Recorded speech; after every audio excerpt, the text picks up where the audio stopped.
Hi all my crafty friends, and welcome back to Designs by Gaddis. If you're new here, welcome. I'm so glad you found my channel. Be sure to like this video and subscribe. By doing so, you will help others, just like yourself, be able to find my home decor DIY videos. For this project, I used this tinsel covered heart from Dollar Tree.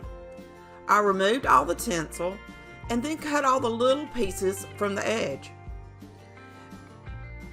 At first, I was going to use all the tassels you see on the back side of my table, but then I decided to use flowers from Dollar Tree instead.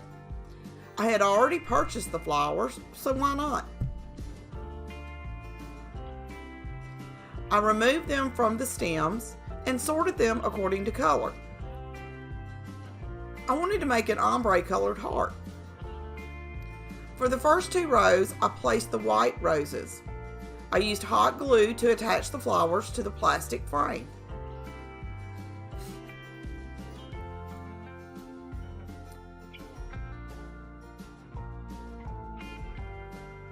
On the middle two rows, I used the light pink roses and hot glued them to the frame.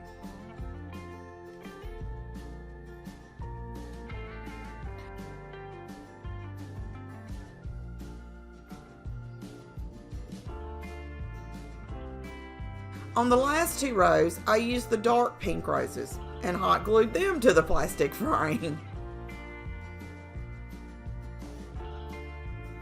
I did mess up in one spot, but when I finished, the mistake wasn't really noticeable on the front, so I just left it instead of trying to remove it.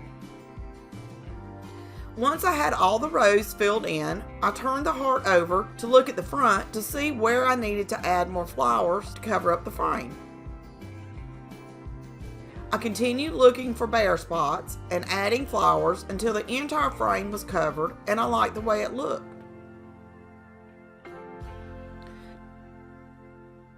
To finish the wreath off, I added a piece of twine to the back, tied it to each side, and then hot glued it to hold it in place. I kept it short so the hanger wouldn't be seen when the wreath was hung up. I was going to add a wooden love piece to the middle, but decided I liked the wreath just the way it was. This wreath turned out amazing, and it only cost me about $10. If you haven't already, go ahead and like this video and subscribe to my channel.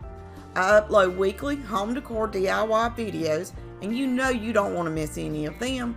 So go ahead and hit the bell notification so you'll be notified when I upload a new video. And as always, thanks for watching. Until next time, happy crafting!